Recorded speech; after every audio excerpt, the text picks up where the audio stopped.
On dit que la Renaissance a été l'âge de la lumière, le retour du savoir, l'éveil de l'esprit humain. Mais moi, Hippolyta Tarugi, j'ai vécu cet âge comme une lumière incomplète, une flamme qui brillait pour les hommes et qui me laissait dans l'ombre. J'étais née au XVIe siècle, en Italie, au cœur de cette effervescence intellectuelle qui faisait de nos villes des foyers de débats, de poèmes, de découvertes. Et pourtant, en tant que femme, on ne m'y réservait qu'une place secondaire, celle de spectatrice silencieuse. Mais je n'étais pas venue pour regarder, j'étais venue pour parler. Mon père avait compris très tôt que j'avais soif de savoir. Il me laissa fréquenter les textes des anciens, lire Cicéron, Aristote, Platon. J'aimais les mots comme d'autres aiment les armes. Je m'exerçais à manier la rhétorique, à faire danser les arguments, à contrer un raisonnement par un autre plus affûté. Bientôt, je pris goût à la parole publique. J'osais intervenir dans des cercles où les hommes débattaient, et là, ils découvrirent que ma voix ne tremblait pas. Mon éloquence étonnait, dérangeait, fascinait. Certains m'applaudissaient, d'autres me méprisaient, mais aucun ne pouvait m'ignorer. Être une femme dans ce monde, c'était toujours marcher sur une corde raide. Un mot trop ferme et l'on me traitait d'insolente. Un mot trop doux et l'on me réduisait à une distraction. Alors j'ai appris l'art du juste équilibre. Je parlais avec autorité, mais sans arrogance. Je citais les auteurs antiques avec précision pour montrer que ma mémoire valait celle des hommes. Je construisais mes arguments avec rigueur pour prouver que ma logique n'était pas inférieure. Chaque discours était un combat silencieux, une démonstration que le génie n'avait pas de sexe. Peu à peu, ma réputation franchit les murs de ma ville. On m'invita à des académies, à des conférences, à des débats où les plus grands lettrés s'affrontaient. Moi, une femme, j'avais gagné une place parmi eux. Mais cette place, je devais la défendre chaque jour. Car si j'émerveillais certains, je scandalais d'autres. Une femme qui parle ainsi, n'est-ce pas contre nature, disait-il. Mais ma nature, c'était la pensée, et je refusais de m'excuser d'être ce que j'étais.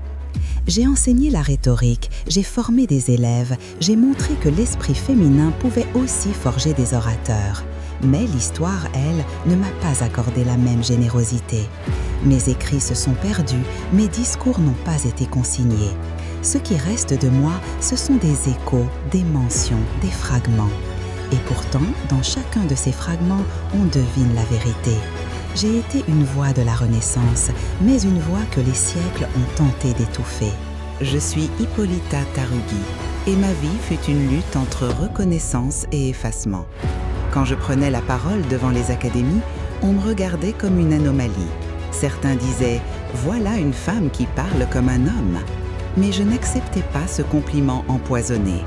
Je ne parlais pas comme un homme, je parlais comme moi, avec ma voix, mon esprit, ma mémoire, façonnée par les mêmes textes que les leurs. Pourquoi fallait-il que mon éloquence soit jugée selon un étalon masculin? Pourquoi ne pouvait-elle pas être simplement humaine, simplement brillante? J'aimais la rhétorique, car elle était pour moi une arme invisible. Un discours bien construit pouvait renverser un argument, faire chanceler une certitude, rallier une foule. Dans mes interventions, je n'élevais pas seulement la voix, je déployais une architecture de pensée. Chaque mot était une pierre, chaque phrase une colonne, chaque conclusion une voûte qui s'imposait par sa force logique. Et quand mes auditeurs restaient silencieux, frappés par l'évidence de mes arguments, je sentais que j'avais gagné plus qu'un débat. J'avais prouvé que les femmes pouvaient habiter ce monde d'idées.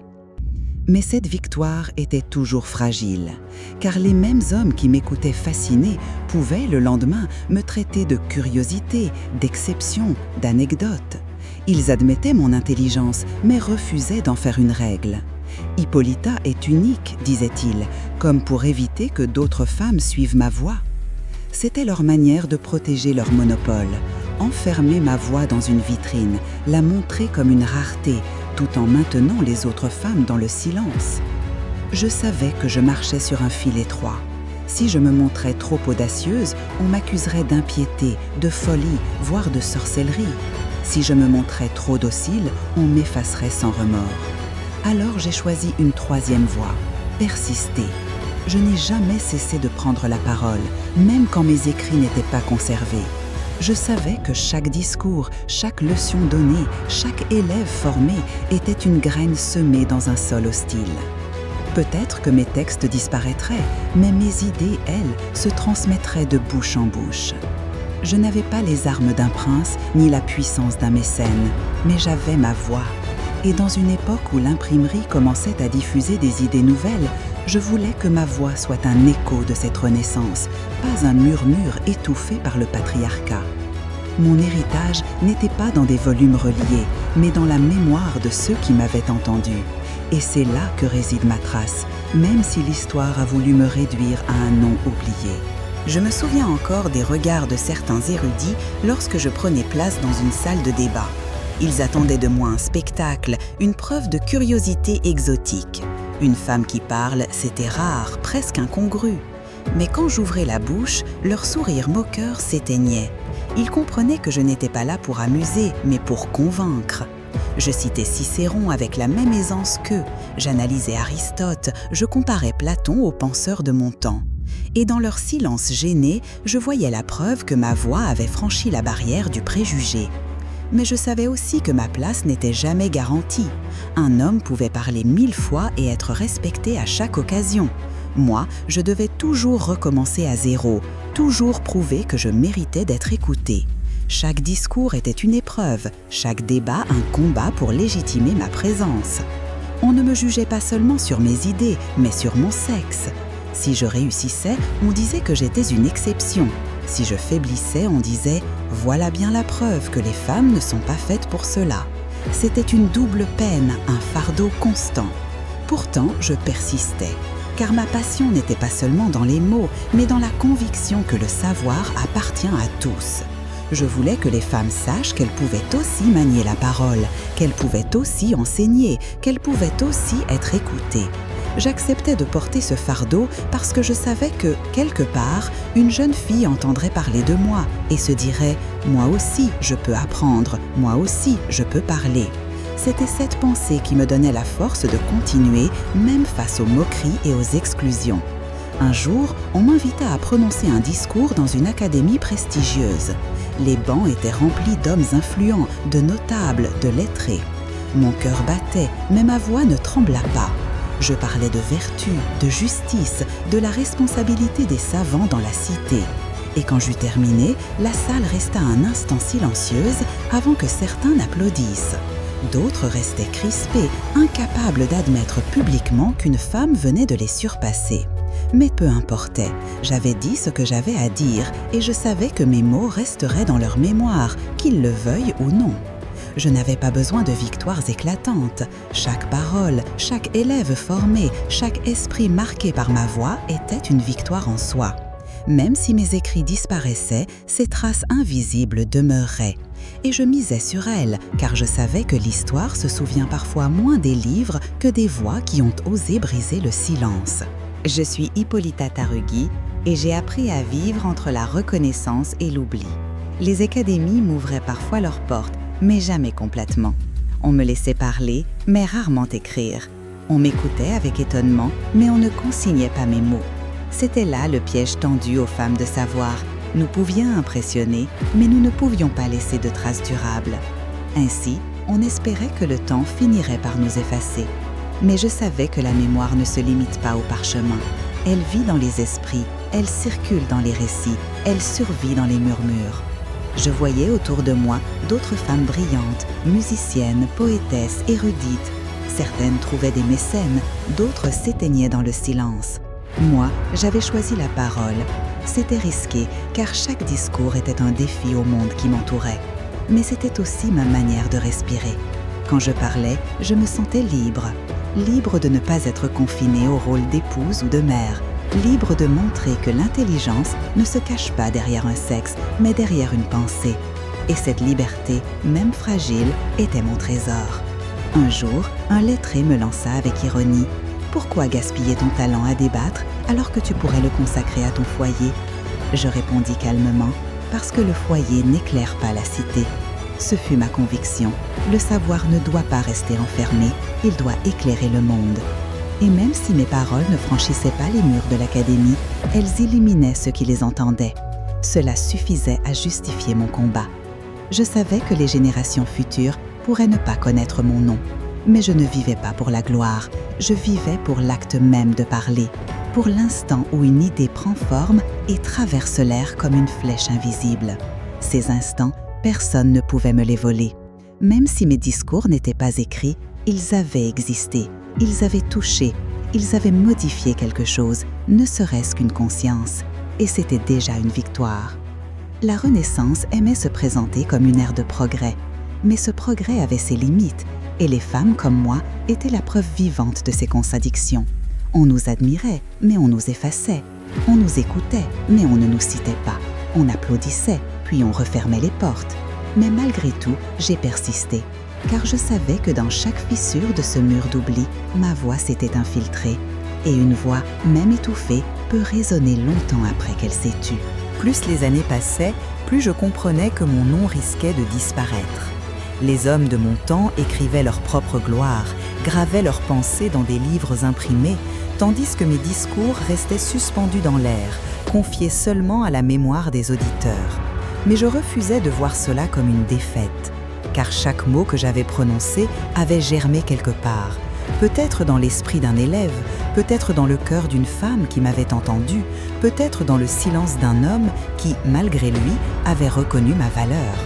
L'héritage d'une voix ne se mesure pas seulement aux écrits, mais aux traces invisibles qu'elle laisse dans les esprits. Je savais que les historiens ne me donneraient pas une place égale. Ils diraient que j'étais brillante pour une femme, que j'étais une curiosité dans un monde d'hommes. Mais moi, je n'avais pas besoin de leurs louanges empoisonnées. Ce que je voulais, c'était ouvrir une brèche dans ce mur de silence qui enfermait les femmes. Et si je ne pouvais pas l'abattre, je pouvais au moins le fissurer pour que d'autres, après moi, puissent élargir cette ouverture.